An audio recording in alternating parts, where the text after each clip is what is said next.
in 1994, they asked me to run the Counter-Proliferation office in the European division of the Directorate of Operations. We set these companies up in various foreign locations. After a while, some customers came, but it wasn't the customers we thought. It turned out to be the AQ Khan network. The United States did have intelligence about AQ Khan's network selling stuff to the Iranians and all. I was aware of Dr. Khan's activities. What we did not imagine was that he was going to turn around and become an outward proliferator. It turned out to be a whole host of countries, and this was without Pakistan's leadership's blessing. And I nicknamed Dr. Khan the Merchant of Death. I may disagree slightly with you over here. There are evidences of uranium hexafluoride being flown to North Korea with retired Pakistani officers. He had certain Pakistani generals and leaders on his payroll. Musharraf's initial comment was, "I'm going to kill that son of a." Musharraf and Khan did not get along. How advanced do you think the Iranian nuclear program did eventually get? And were they all designs that AQ Khan had stolen from the Urenco plant? They got those plans, yes, they did, and we were confronted with that sad fact. America kept on supplying weapons to Pakistan. I won't disagree with you. I think sometimes American foreign policy is a big puzzle. Most of our interests are convergent, are compatible. We have vibrant economies, and a lot of ethnic Indians are among our brightest people here in America. It's sad that for so long, we weren't adversaries, but we weren't really friends. I would love to see a much stronger relationship between the United States and India. Please explain, how did you manage to get Ur's dinner? I'm not permitted to comment on that, so... Even after 20 odd years of No, that's... Let me tell you, Ishaan,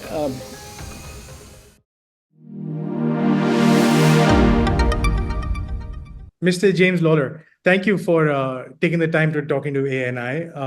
Let me introduce you to our audience.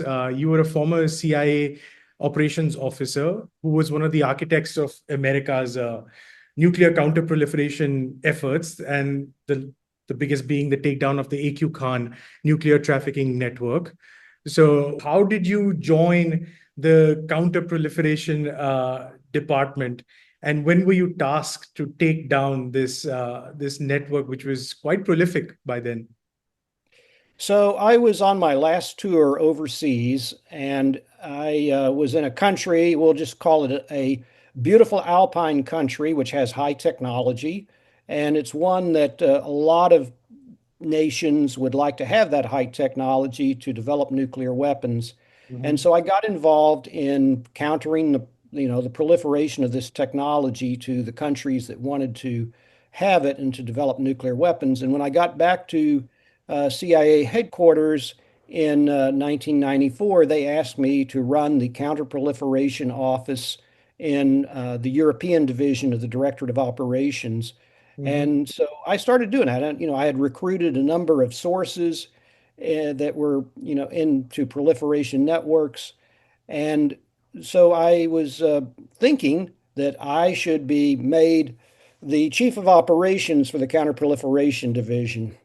Mm-hmm. Well, in fact, I felt like I was entitled, and that's a big mistake. Whenever you feel like you're entitled to something, you're setting yourself up for a real disappointment and heartbreak. And so I was turned down for this position, and I was very upset. And I was so upset, I was honestly thinking about leaving the agency, resigning and going somewhere else. And the head of our division called me up and he said, "Jim, come see me." So I went to see him and he said, "Look, you are a really good operations officer, one of the best I know. But right now, we need somebody who's more politically astute than you are. And if you look up Jim Lawler in the dictionary, you won't see that he's politically astute or politically correct."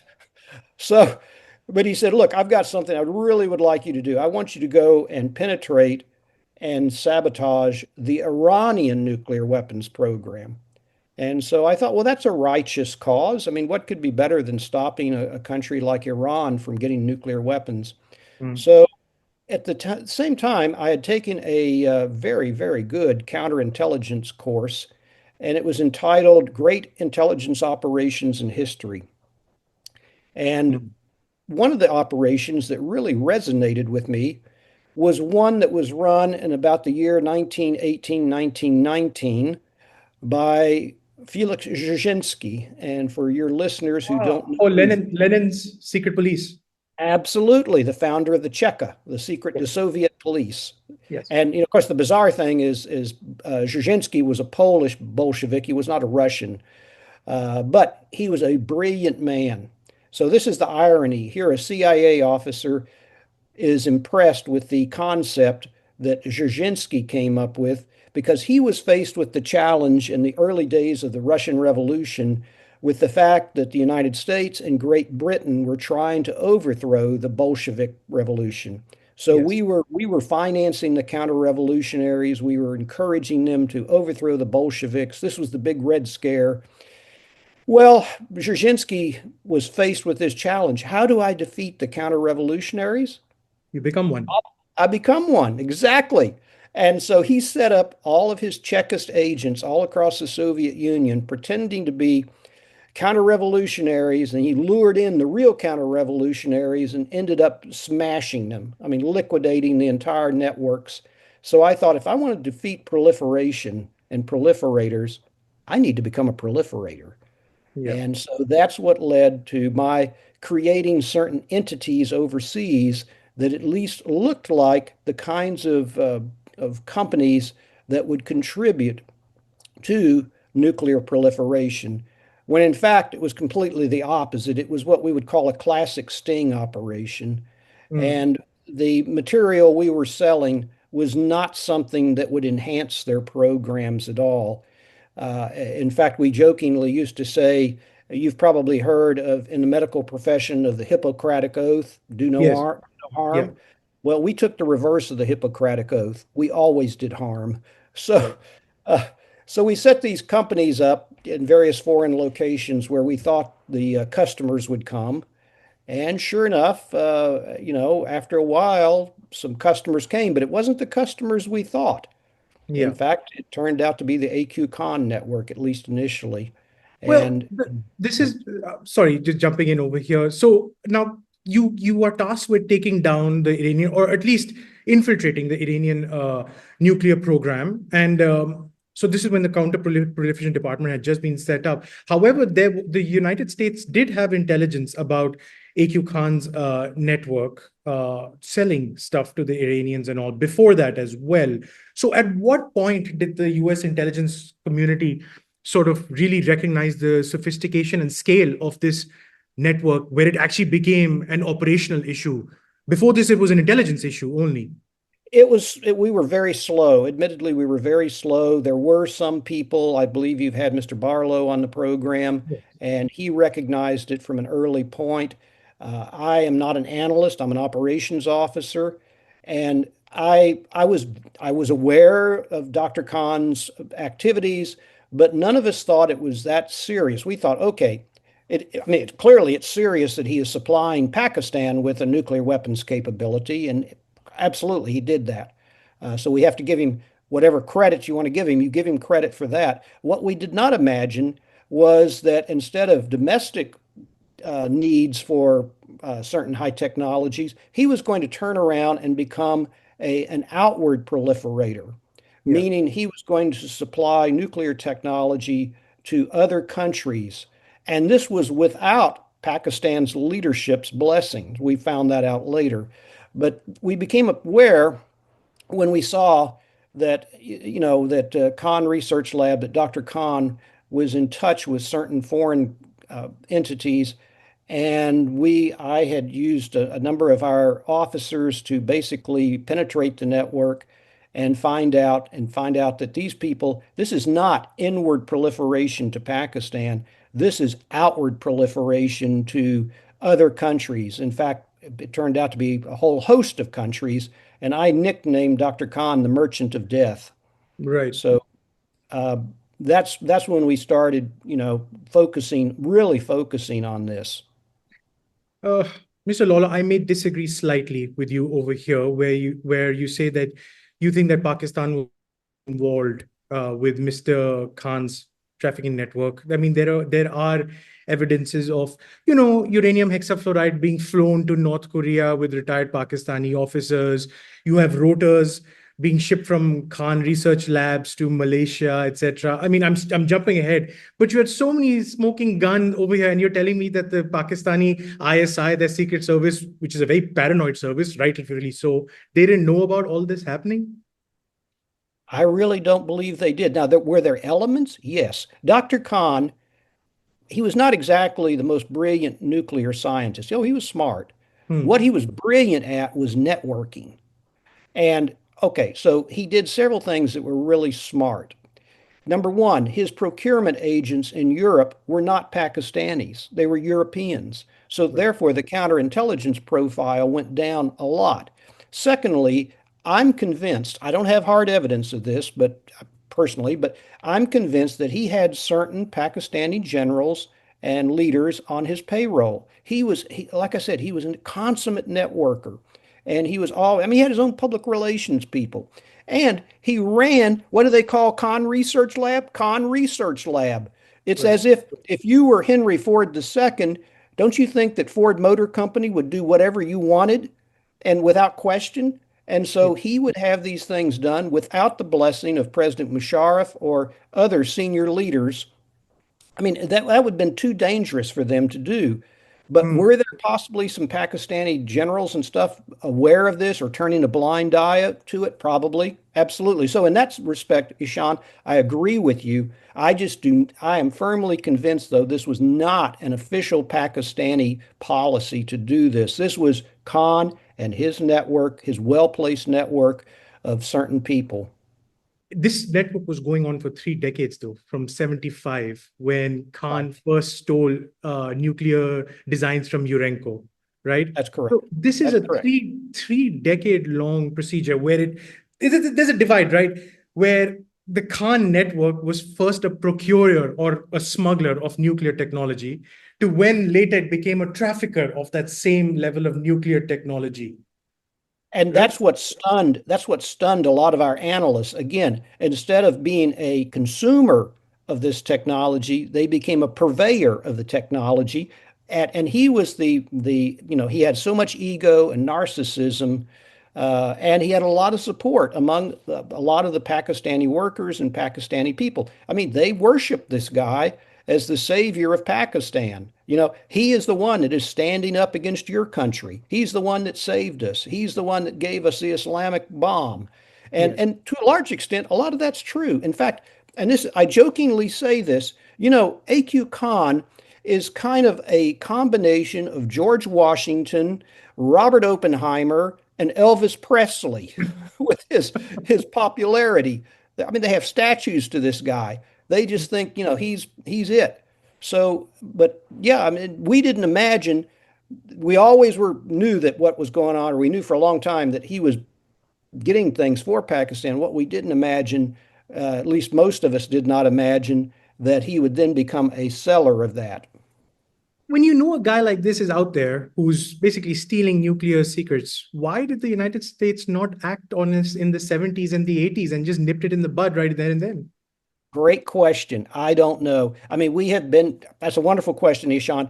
I mean, I'm not trying to make excuses, but we were horribly distracted with what was going on in Latin America and Afghanistan, Hmm. and we only have so much resources. You may imagine that the CIA is all powerful and all seen, wonderful, that's great, but in fact, we have limited resources.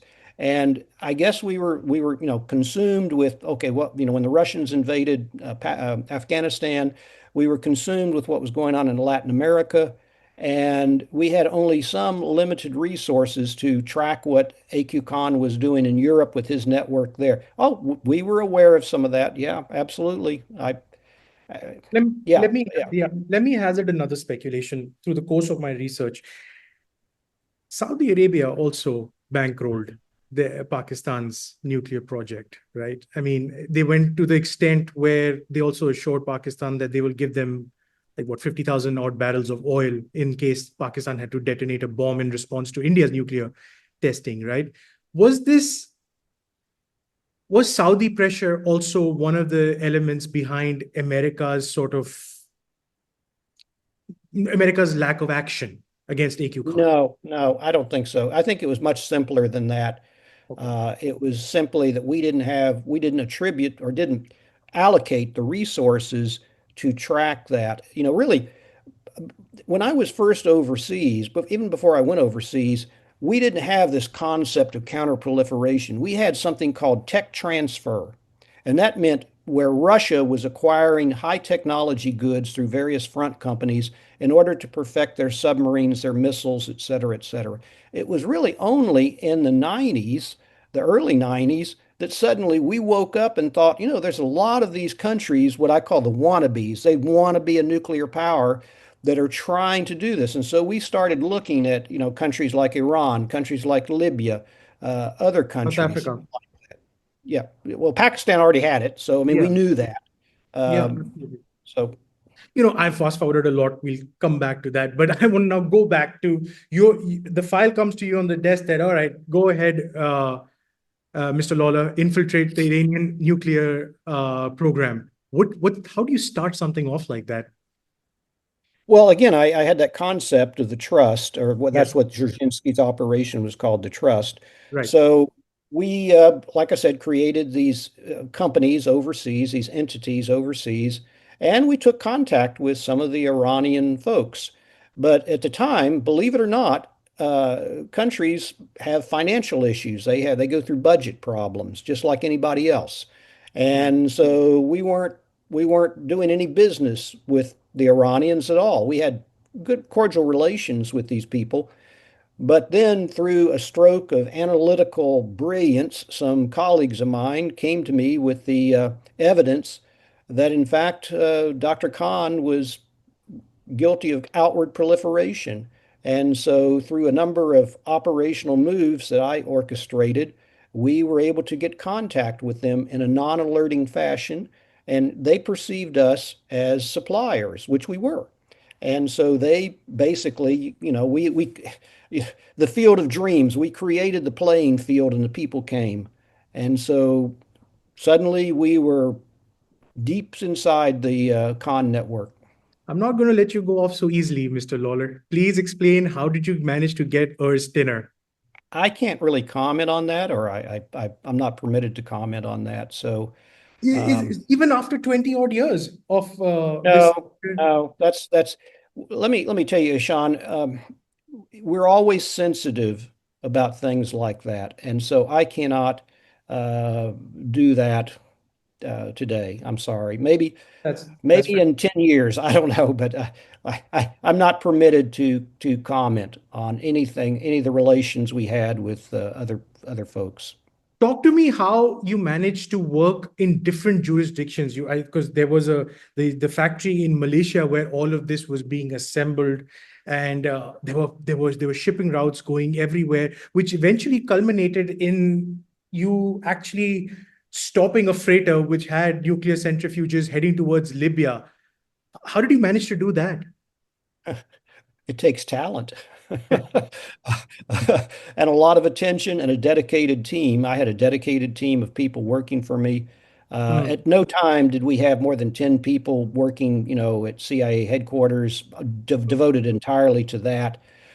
We had some people overseas, very brave officers overseas working. I had the cooperation of a lot of people in the Middle East, from mm, our agency officers and things like that. And this was all I was doing. This was right. 100% of what I was doing. It's unlike a lot of people, maybe yourself. If you are given a lot of things to do, but if they gave you just one thing to do, you could really focus on that and do it really well. And that's what we did. We were focused only on that, and we were allowed whatever resources we needed to stop this. This was right before 9/11. And then Yes. after 9/11 happened, then we had to ratchet up the tempo considerably because you may recall Libya was considered to be a state sponsor of terrorism. Yep. And it was not a big leap of the imagination to think, what if Muammar Gaddafi gets nuclear weapons? What is he going to do with them? Mm, It turned out that Gaddafi had no real relations with Al Qaeda, but mm. it was a scary, scary thing that caused a lot of people here in Washington and people in other countries to be very nervous. And so we had to ratchet up the tempo. Yeah, and you were also see this network essentially supplied nuclear materials to Iran, to Libya, and to North Korea. North Korea being the one with actual functional nuclear weapons now. So Right. now again, I'm circling back over here. I know that I'm an Indian presenter, Indian journalist over here. I have my inherent biases when we talk about Pakistan, but I got to ask you, how wouldn't it be naive to think that Pakistani retired generals are flying uranium hexafluoride to North Korea in exchange for ballistic missile technology is not a government to government deal or Well, that part probably was. The one I really focused on was the Libyan angle. I didn't focus as much on the North Korean angle. Let me put it this way, we had our tentacles much more into the Libyan aspect of the program, a little less so in the Iranian aspect. hmm, And and suddenly I had, in fact, you may recall, I said my initial focus was Iran, and then it was on the yeah, Khan network. Well, guess who came calling on us after a while, after the Khan network came calling on us? Suddenly, we had two different, absolutely distinct nuclear weapons programs in touch with us. And so I only had so much attention. I had to just, we didn't have the coverage on the North Korean aspect of it, I guess I could say. We had some, but I could only do what I could do.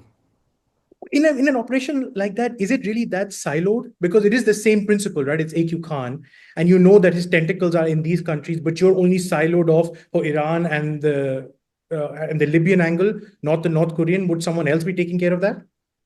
I would hope so, but I don't think the North Korean target is very difficult. In fact, I won't say, I hesitate to call North Korea a hard target. What they are is hard access. Yes. I think any country's nationals are recruitable given the right stress, given the right approach, given the right access that we have to them. But in the North Korean case, it's very difficult to get that access, and therefore our penetration of North Korean networks has always been rather marginal. Right. Okay. So let me talk about the Libyan thing. I think this was the second country or third maybe ever in history to actually volunteer to give up their nukes. Well, you also uh, showed them that you had a smoking gun, essentially about their nuclear program. What went through Well, your yeah, mind so when yeah, you get you mentioned it earlier, Ishaan, the freighter, the BBC China. exactly? We, So we knew that the BBC China was loaded with not thousands, but hundreds of thousands of nuclear components. And at the time, Muammar Gaddafi, in one of his rare moments of lucidity, had decided maybe it was better to be a friend of the United States than to be like his cousin Saddam Hussein, who was being invaded. hmm, And so he had put out tentacles or put out an approach to British intelligence and to us and said, what does it take for us to normalize relations between Libya and the United States and the United Kingdom? And our firm demand was you have to give up your weapons of mass destruction programs. yeah, And so our negotiators would meet with the Libyans, and the Libyans would admit to some things, but they firmly denied that they had any nuclear program, and they constantly said the only nuclear facility we have is at Tajura, and that's a peaceful nuclear power plant. hmm, hmm, So that was the way it was. And even though Gaddafi had given the order, okay, we're going to come clean on this, whether they were holding, an ace in the hole or whether certain people in the Libyan network were getting kickbacks, which is yeah, entirely possible. So, but then when I had sources that told me that the BBC China was filled with nuclear components, and we stopped it at a Western European port and took off the containers that had all these parts. And right. so when the BBC China docked in Tripoli Harbor, it no longer had those parts on it. And our negotiators, after having been stonewalled for countless times about this no nuclear program, they finally said, so how do you explain the fact that we took off these 40-foot containers filled with nuclear components? And my Hmm, colleagues said that you could have heard a pin drop. It was so quiet. And the Libyan negotiators called for a recess. And they came back 2 or 3 hours later and said, by Allah, you're right. We did have a nuclear program. And so they then conceded that. And then we shortly thereafter went in and got all the other equipment and flew it to the United States. So, What went through your team's what were the emotions that you went through when you had Gaddafi come on national television and essentially give up his nukes? well, there's a picture of me basically in front of these 40-foot containers, and it's me basically dancing a little happy jig. I mean, because this was proof that, and they gave up. I mean, I was delighted. And Yes. I'll tell you this story about 5 or 6, no, it's not even that. So this happened in about the year 2003, I think. Yeah. Uh, and about 8 years later, you may remember that Gaddafi was overthrown Yes. by the Libyan people. So an Yes. analyst came to me when that was happening, and he said, Jim, just imagine if your people had not stopped him 8 years ago, he would have possibly used those weapons on his own people Yeah. and killed. The weapon that he acquired was acquiring. He didn't acquire, but he Mm. was acquiring from the Khan network. Had the same yield, 15 kilotons, as Little Boy that destroyed Hiroshima Social. and killed 140,000 people. So it Yes. wasn't an academic thing. And so I No. thought, the fact that we stopped him from using those weapons against his own people or possibly against maybe some other countries in Europe, that's what I call psychologically righteous to save that many lives. And that's where I found a lot of satisfaction in that. So if you ask me, was I happy? You better believe I was happy. So, in the Iranian nuclear program, it's been in the news this year, right? It's been in the Right. news for a long time now, actually. So, can we talk about the origin story of the Iranian nuclear program in during your time uncovering this network? How advanced do you think the Iranian nuclear program did eventually get? And were they all designs that AQ Khan had stolen from the Urenco plant? To my knowledge and my recollection, yes, the designs started with the Urenco designs. The G1 and the G2 became the P1 and the P2 in Iran, or maybe whatever they call it, the IR1, the IR2. It's the same designs, though. These and each design is a little more sophisticated, more efficient than the other designs. Uh, so they got those plans. Yes, they did, and we were confronted with that sad fact. During the course of my research, I also, most of this was declassified. So you can tell me if you can comment on this or not. So, during the course of my research, I also, apart from the nuclear technology that AQ Khan was trafficking in, your team also uncovered ballistic missile technology as well. Pakistani ballistic missile technology, also a Chinese atomic bomb blueprint. How much of that do you think the Iranians got from AQ Khan? I The think they delivery got all. kit. I think they got all of it. Really? Well, they don't need the ballistic missile technology. I mean, they've got their own. But although that, the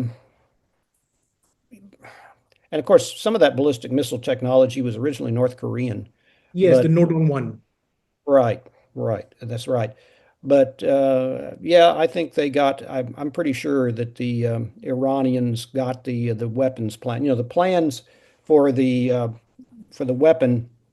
Basically, he betrayed Pakistani's nuclear weapons program, and that was the PAB-1, the Pakistani Atomic Bomb 1, which was based on the Chinese Chick 4, Yes. which had been tested in 1964, I believe. And so Mm. it was a proven design. We had no doubt that this would work. Would work. And then, of course, the Pakistanis tested it and was 98, I think, or Yes. I think Well, they 98. had it before then.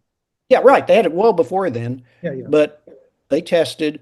So we knew this thing was going to work, and this was the same yield, like I said, 15 kilotons as Little Boy.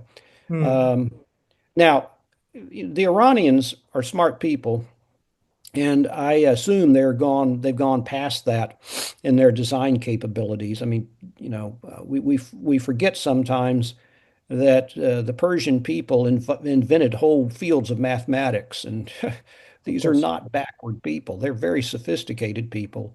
So Mm.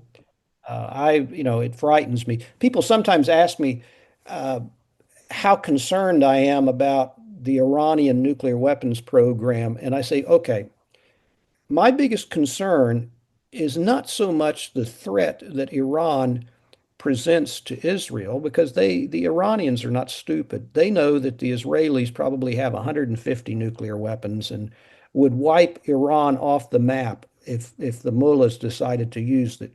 What I'm concerned about is the nuclear pandemic this would set off in the Middle East when suddenly the Emiratis, the Saudis, the Egyptians, the Turks, and everybody in the region would think if the Iranians have a nuclear weapon, so do we. And if you have that many countries in an unstable area like the Middle East, which frankly we know we've seen this. Look what happened in Gaza. Look, all this stuff going on. I am convinced that the chances of either an accidental or an intentional use of nuclear weapons would go up logarithmically. It would Right. be a nightmare for the entire planet. And it's not going to be just local. It's going to be massive nuclear contamination. It's going to be a disaster for the world economy, and it's going to be a humanitarian disaster. So I'm much more concerned about that pandemic, that nuclear pandemic that Iran will set Yeah. off. So that's my biggest concern. No, I'm going to ask you to wear some speculation hat over here, please. It's a very fundamental question. Now, why would the United States be okay with Pakistan getting the Islamic bomb, but not an Iran getting an Islamic bomb? And specifically when AQ Khan has publicly said that he wanted to give this to Iran in the first place. Okay, I'm speculating here. I've got my Yeah, yeah. speculation hat on. But you may recall that Pakistan was at least assisting us in Afghanistan at the time. Yes. And so I think there was at least some turning a blind eye to Pakistan's acquisition of its own nuclear capability. And we thought that was a price we had to pay, I guess. I think it was probably a stupid move, but, Hmm. you know, uh, things, I mean, the United States has had a number of stupid moves, and maybe that was one of them. So, I'm going to build we on try. that a little bit. I'm going to build on Pardon that me? a bit. Let me Well, I build mean, a little bit more. things like overthrowing Mossadegh in '53. Yes, Yeah, that worked for about 20 years, and then, boy, it boomeranged on us. The attempt at the Bay of Pigs in 1961 in Cuba. I seldom have we ever supported an indigenous movement that turned out well for the people or for the United States. It's one of these yes. things that you may get some short-term gratification from it, but if people want to overthrow their government, they need to do it themselves. Yeah. We shouldn't really be in there. This You is more know, than that. This is the love story of successive White Houses with Pakistani military dictators, which listen, we share a border with them, so it really baffles us. And this is where I just coming back to my point, post 9/11, there was a real fear, and there's been reporting in the New York Times as well, that these nuclear weapons that Pakistan possessed could fall into the hands of terrorists that were, it seemed as if they were overrunning the country because Pervez Musharraf was running the show at the time. He was deeply unpopular at the time, and the Americans essentially were propping him up. So, I know that this was towards the end, I guess, of your career, but did you ever pick up the sense that, the Americans had a contingency plan in case those nuclear weapons fell in the wrong hands? I'm pretty convinced they did. One of my best friends, Rolf Moat Larsen, was head of the CIA's Counter-Terrorist Center's Weapons of Mass Destruction Department, and CIA Director George Tenet, knew that Rolf and I were close friends, best friends. And so he said, I want to make sure that you both have complete transparency into each other's operations to make sure that Dr. Khan or other folks in Pakistan are not supplying these to Osama bin Laden. And so we did that, and we found no evidence that that was going on. But we were concerned about it, sure. I mean, that was the nightmare scenario. What if Al Qaeda or some Al Qaeda supporters gets a nuclear weapon? You know, but it turned out no. Khan may have done some extremely stupid or irrational things, but that Hmm. wasn't one of them. And the Pakistani generals would play ball with you people and uh, tell you about their nuclear weapons, their positions, and everything at the time? Up to an extent. I mean, when the way this came to a head was after we had absolutely incontrovertible evidence of what was going on. So Director Tenet, George Tenet, met with President Musharraf at the Waldorf Astoria, and I guess that was in the year 2003 during the UN General Assembly, and he got a private audience with President Musharraf and told Musharraf that Dr. Khan was betraying Pakistan's nuclear secrets to at least the Libyans and maybe others. And Musharraf's initial comment was, "I'm going to kill that son of a bitch." Musharraf and Khan did not get along. And in fact, Musharraf perceived Khan as a potential rival because, as I said earlier in the program, Khan was incredibly popular among the Pakistani people. Well, Director Tenet said, "No, we don't want you to kill him." But then he put him under house arrest for the next 5 years, Musharraf did. But there The was no irony, love lost, no love lost between Musharraf and Khan. the irony over here is that it was Musharraf who pardoned AQ Khan over there. He And didn't pardon him. They basically put him under house arrest for 4 or 5 years. I don't think there was a pardon. I may be wrong on that, but did you um, ever get a chance or anyone over there to get a debriefing from AQ Khan? I no, mean, to my knowledge, no. In fact, I know that's not didn't happen. We probably asked, and we were probably told, "Forget it." uh, it's quite a checkered history of this area. Now, okay, I want to talk about the actual operation that happened. So you had a source over there, and then this is again, most of this is from declassified documents and all. So you can choose to answer it, not answer it. It's up to you, really. Um, but while reading, I did read about the fact that your team intercepted these vacuum pumps and UPS stabilizer and all, and would do sabotage operations to ensure that the centrifuges in Iran or Libya, wherever they were going, didn't work at the time of the enrichment. Do you think that this was a rather risky process and you basically risked a lot doing this? well, what's the risk? I'm not sure if I understand the question, Okay, the risk Ishaan. here is that the sabotage didn't really work, right? Those Oh, pumps, the oh, pumps, our sabotage worked. really? We were I'm not going to say, I'm not going to go into details because it's still highly classified. But this was developed in our national labs, a sabotage technique that was akin to, if you've ever heard of Typhoid Mary, No. who was in the late 1800s in the United States in New York. And she was a carrier of typhus. You know, she spread typhus, the disease, about, but she was immune to it herself. And so we spread a technical disease in a sense, not really a technical, I mean, not biological disease, but a technical, subtle sabotage to where things would constantly break and not work. And that's what, and we were, we tested this and tested this and tested this. I know what you're saying because obviously, if we're selling things that are going to enhance their program, what's the point of that? So we were, again, like I said, had sworn in essence a reverse of the Hippocratic Oath that everything we were doing was going to do harm.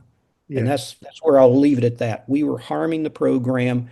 Well, of course, we were also gathering the intelligence on the program Hmm. itself too. But no, I mean the risk was in not doing anything. That would be the risk. What we were selling would denigrate lots of things. And centrifuge facilities are incredibly complex facilities with a lot of Hmm. delicate instruments and things like that. So we attacked it from multiple angles and made sure that things were going wrong, always wanting things to go wrong, giving them headaches.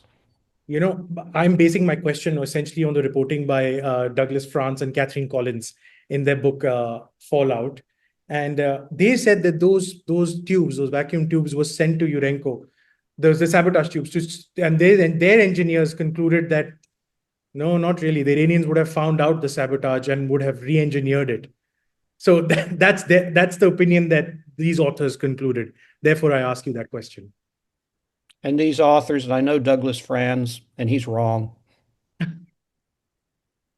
Okay, let me ask you about another risky operation that happened, Operation Merlin. Do you want to talk about that? I'm only vaguely aware of that. I think that was where The Russian supposedly, again, scientist, the Russian pardon me? scientist, the Russian Yeah, scientist. yeah, yeah, yeah, Yeah, yeah, yeah. yeah. So I can't comment except to think that I didn't run that operation. I'm aware Okay. of it, but it was. I guess my fear, my fear was that if we supplied altered designs to the Iranians or to whomever, that some smart scientist would say, well, everything, 99% of this is right, but here's the one little thing that's wrong, and they correct that, and then they've got a working design. I did have that fear, Yes. um, but I didn't run that operation, Yeah. and we were trying to be creative, coming up with various ideas to frustrate a nuclear weapons program. I mean, the CIA, if we're going to use kinetic action like President Trump just did a few months ago, well, that's one thing. But if you want more subtle things that don't start a war, then you turn to us. Right. The reason why I ask you all this, I'm sorry that some of the questions may be a little bit uncomfortable and you can't really comment on that That's because, okay. yeah, it's, you know, President Trump recently made a statement that Pakistan had begun retesting their nukes, which was, of course, denied by Pakistan. And then there are constant conversations about Iran's nuclear enrichment that they say it's at 60% right now. It could go up to 90%. And maybe after the B 2 bombings, that has been obliterated. But yet there's more reporting coming out that they probably have moved some of that nuclear material out.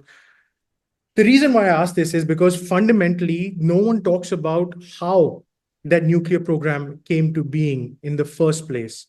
Uh, how difficult is it for a country like Iran now to restart their nuclear program? Because the nuts and bolts have already been supplied. This has been going on for decades now in Iran. Now that it's claimed that their nuclear program has been obliterated, do you think they still have nuclear material and they could begin their enrichment again?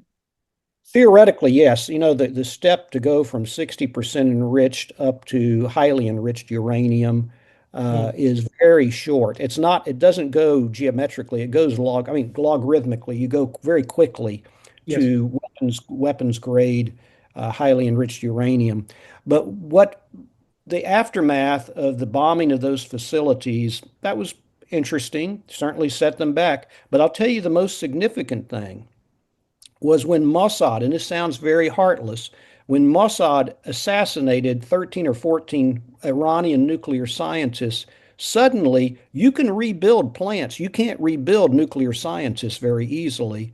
I mean, Yes. right now, Ishaan, if you were a nuclear scientist, you'd probably be considering maybe I should study Persian poetry rather than nuclear weapons. I mean, think about the The deterrent effect deterrence. that created. Suddenly the brain power is thinking, if I want to live, I either think about immigrating or pursue another field of science. And to me, that's the most significant thing that occurred a few months ago was, oh yeah, the facilities and everything fine, but those can be rebuilt. But boy, rebuilding those scientists, that is a big challenge. Yes. And this brings me to I promised him that I would ask him some questions. Mr. Richard Barlow's criticism of this entire AQ Khan affair in Pakistan's nuclear program. What you just said about the Mossad taking out the Iranian nuclear scientists, this is what he also wanted to happen because like he was closely monitoring this entire program in the mid 80s. And his criticism of the CIA, the White House, and the State Department at the time was that why wasn't action taken at the time in the mid 80s when you knew nuclear secrets were being nuclear technology was being trafficked out and smuggled into Pakistan. I think Rich Barlow has a good point. I was overseas at the time and not involved in this and don't have all the facts at my disposal, but I think a lot of what he says is accurate and I can understand his being upset and frustrated. Very few people were listening to him. Mm, And so he was, I've had a conversation with Rich, a smart guy. Uh, I don't think he was fairly treated, yes. but yeah, absolutely. I mean, he was like a, a prophet in the wilderness, and nobody was listening. but he was Yeah. right. And the way he was treated then after that, where I during know that's terrible. That's terrible. yeah, because So, he was basically under orders, right? And he gave a testimony, uh, and he basically went against the White House at the time, and he was really he suffered for it. Now, what was the turning point? This again, I'm coming back to this. He thinks at the time that George Tenet needed a win, because you can obviously disagree with me or him, or whatever. These were his words, that he thinks that George Tenet at the time needed a win because there were successive intelligence failures, 9/11, Iraq, the Yellow Cake, going into Iraq. And this was a network that the CIA was monitoring constantly for over a decade. And it was just the perfect way to bust it. And this is why basically the Counter-Proliferation Department was given the green signal to go ahead and bust Khan. well, George Tenet is a good friend of mine. He's the best director I ever served under. Hmm. And he made sure that my operation, my team, that we were protected. He was very proud of what we did. And, he sent me a note saying that this was probably the best thing CIA had done in the 20th, 21st century. Uh, anyways, you're right. He protected my operation. So I had top level cover, Hmm. which meant that I could do within reason, I could do basically what I wanted to bring this to a close. And I told him, I said, we're going to bring it down, and we did. So, Rich Barlow's right to an extent. Okay, he needed a win. Well, but George Tenet is a very patriotic man. He didn't want, Khan supplying nuclear weapons technology to the Libyans or to the North Koreans or to the Iranians. And he was motivated just like I am. I devoted two-thirds of my career to stopping the proliferation of these things. And as I said earlier in the program, whatever you may think of the CIA, this is one thing that is psychologically righteous. Hmm. Stopping countries from getting nuclear weapons. Uh, Nobody should really argue with that. This was the argument that he makes, that it was going on for 2 decades. Anyway, I'm not going to go too Well, deep of in. course, Yeah, George Tenet wasn't director for those 2 decades of either. course. I mean, he came in, and I think it was in '96 or so, Yes. and so, but he gave us every bit of support we needed. He made sure we got it. In fact, I reported to the chief of the Counter-Proliferation Division and indirectly to Mr. Tenet. And he always made sure that we had what we needed. When we got the plans for the PAB-1 that Khan was Pakistan peddling atomic bomb one. Yes. on, right, people just went ballistic, as you can imagine. I mean, here we had a working design, one that had been tested by the Pakistanis and the Chinese, and there was no need to any further testing. It worked. Yeah. And so, The it reason why was, I'm asking this is because there's been a uniformity, even though you said that Tenet came later, but there's been a uniformity in American foreign policy vis-a-vis Pakistan. And this is what Barlow also talks about. Another issue was about delivery mechanisms for nuclear weapons. And in the late 80s, F-16s were sold to Pakistan, which was said that they can't carry nuclear weapons, but they totally could. This was in defiance of the Solar's Pressler amendments, which would mean cutting off aid to Pakistan, which was a vital member of the war against the Soviets, right? And then that is something that you keep seeing all the way up to 2007, where America kept on supplying weapons to Pakistan, uh, all the way up till now. So, I mean, as an as an Indian, I do have my biases over here. It's obviously coming out over here. It's just the you see, I won't disagree with you. I think sometimes American foreign policy is a big puzzle. What I am hopeful for, and I hope you share this feeling, is that the United States needs a much stronger relationship with India. We have a lot. Most of our interests are convergent, are compatible. We have vibrant economies. I mean, a lot of ethnic Indians are among our brightest people here in America. And I think it's sad that for so long, we weren't adversaries, but we weren't really friends. And I would love to see a much stronger relationship between the United States and India in a number of areas. I think, we both face China. That's a big challenge. hmm. And so the Cold War is over. Let's try and find more mutual interests. I've never been to India. I'd love to go sometime, but I think we have a lot of compatible interests, and I think we could be, much stronger working together than standoffish. Again, the relations were never hostile, but they were at times cold, and I've never been able to understand that. I don't know why, because we have so many things that really are common ground. I mean, you're a democracy, we're a democracy. Uh, Absolutely. you've got a lot of bright people, and we appreciate that. You've gotten away from the more socialistic policies and into more capitalism. Yeah. I mean, I see, why can't we be even stronger neighbors and friends? And that's my personal view. And I think a lot of people in the United States government share that view.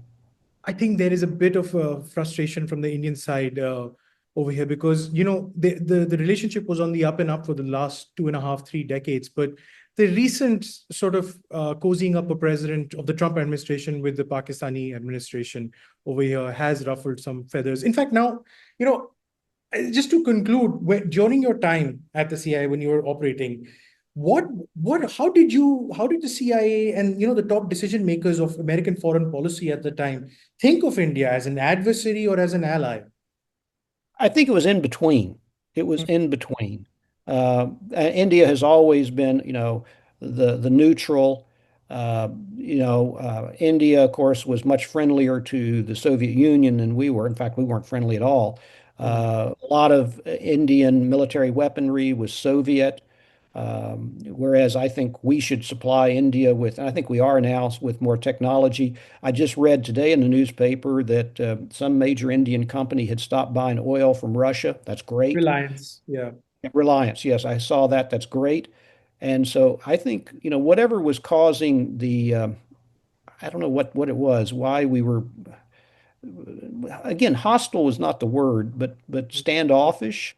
Mm. Uh, I don't know, the what that is, but I'm optimistic that we will have stronger relations, and as we should. You also have a nickname called Mad Dog. Now, I've seen a lot of your interviews. You have explained it, but I would request you to please indulge me and explain to our audience how you got this very unique nickname and how it sort of plays into the start of your career. Well, I was living in France, and every morning I would go long distance running in the big park there, the Bois de Boulogne. And one morning I was running and I passed a German Shepherd and got about 10 meters past this dog. And without any growling or anything, suddenly I felt the most excruciating pain in my right thigh. And that's because this dog had attacked me. And so I pulled my leg out of its jaws. I tried to run, but you can't outrun a dog. And so instead, I picked up a large branch and I beat it across the head and drove it off. And I struggled home another 2.5 miles. And I remember, washing the blood off. I got to the embassy. They gave me tetanus shots. And then they said that because that dog was acting so strangely, it was probably rabid. And so they recommended that I go to the Pasteur Institute, since that's where they developed the vaccine against rabies many years ago.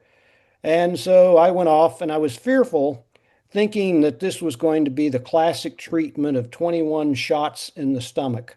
And I Right. was thinking, oh Lord, I'm not looking forward to that.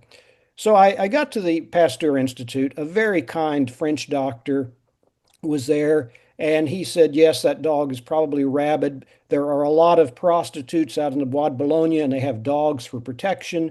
And on the weekends, they go to the suburbs, and we have a bad incidence of rabies in the suburbs.